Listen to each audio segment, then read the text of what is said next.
The slap echoed across the concrete like a gunshot. It wasn't just sound. It was the kind of moment that froze time, made even the birds on the power line stop moving. The old man's coffee cup hit the ground, splattering what little warmth he had left onto the sidewalk. The cop stood over him, breathing heavy, his gloved hand still, half raised as if even he couldn't believe what he'd just done, but the disbelief didn't last long because at that exact moment, the rumble of motorcycle engines cut through the silence and 5 men in black leather vests turned the corner. Their leader, a broad-shouldered man with a salt and pepper beard and the word Hell's Angels stitched over his chest, slowed his steps when he saw what was happening. His name was Reed Callahan, and he wasn't the kind of man who looked away when someone was wronged, especially not someone who couldn't fight back. If you believe kindness still has a place in this world, and that strength means standing up for the weak, then please take a second to like, comment, share, and subscribe Tossilent Stories. Your small act of support helped spread stories that remind the world what humanity looks like. Reed's boots echoed against the pavement as he walked toward the station, his men following close behind. The officer, his badge reading M. Reynolds, straightened, trying to compose himself. The homeless man, frail and trembling, sat against the blue wall of the police station, his gray beard soaked with tears and coffee. His name tag on a worn jacket said, Frank. He had once been a mechanic, a father, a man with a small home and a bigger heart. But now all he had was the concrete under him and a cup that no one wanted to fill. The officer's shout had been loud enough for everyone inside to hear, and a few officers were now stepping out from the glass doors, squinting into the sunlight. Reed's stride didn't falter. His eyes, gray, steady, and stormy, were fixed on the scene ahead. He wasn't rushing. He wasn't yelling. He was just coming, and the kind of calm he carried was more dangerous than any rage. Behind him, 4 other bikers moved in sync. Clay, the quiet one with a shaved head and tattoos creeping up his neck. Walker, tall and broad, with a vest faded from years on the road. And the twins, Kurt and Mason, both ex-Marines who'd found brotherhood again in chrome and leather. Reynolds turned to face them, his jaw tight. "Move along, fellas," he said, though the tremor in his voice betrayed his nerves. The station doors opened wider. 2 more officers stepped out, watching closely, but Reed didn't move along. He stopped right at the edge of the curb where Frank sat and crouched beside the old men.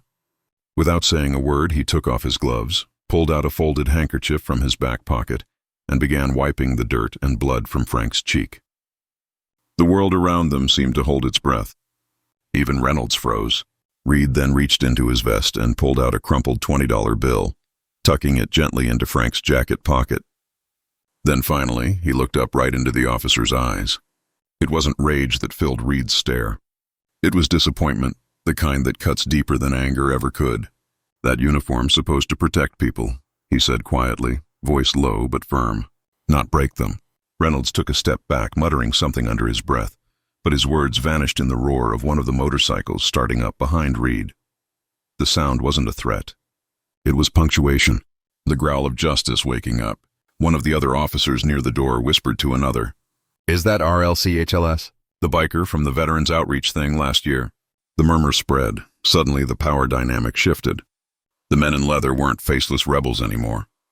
They were decorated veterans, charity riders, community protectors. Reed stood up slowly, towering over Reynolds. "You ever been hungry, officer?" he asked, voice rough but calm. "Ever slept in the rain? Ever watched people walk by like you weren't even real?" Reynolds didn't answer, his face pale now. Reed took a step closer. "That man has. And the fact that you wear a badge doesn't give you the right to forget that." Behind him, Frank tried to stand but stumbled. Walker moved quickly, helping him to his feet. Frank's lips trembled. "Thank you," he whispered, but Reed just nodded. He wasn't looking for thanks. He was looking for something else. Something that had been missing from too many uniforms and too many hearts.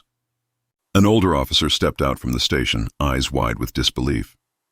"What's going on here?" he asked. But before anyone could answer, Reed turned his head slightly, meeting his gaze. "One of your own forgot what it means to serve," he said. "Maybe remind him." The older man looked down, his expression heavy. He knew what that meant. The tension hung thick in the air.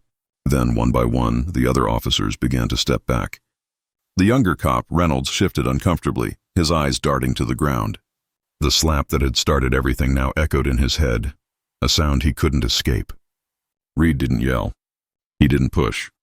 He simply turned, gave a small nod to his brothers, and started walking back toward his bike.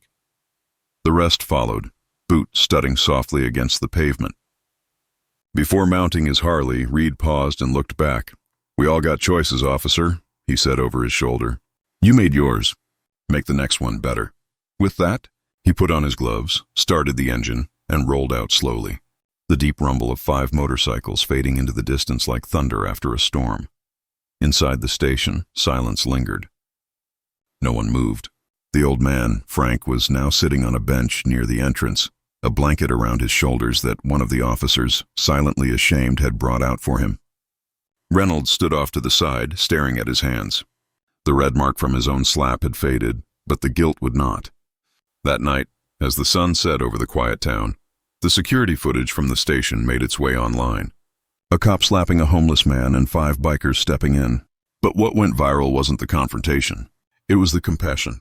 It was the image of a tattooed biker kneeling beside a forgotten man, cleaning his wounds without a word. By morning, the internet was flooded with messages. "Not all heroes wear badges. Respect to the Hells Angels who stood up for what's right." Donations poured in for Frank. The police department issued an apology. Officer Reynolds was suspended.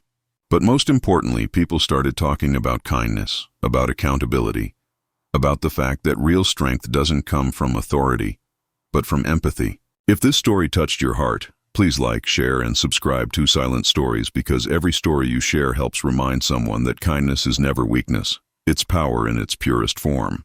Before we end, tell us in the comments, what would you have done if you were Red that day? Sometimes the smallest act of courage can silence the loudest injustice. And on that quiet street outside the station, 5 bikers proved that the heart of a man can roar louder than any engine.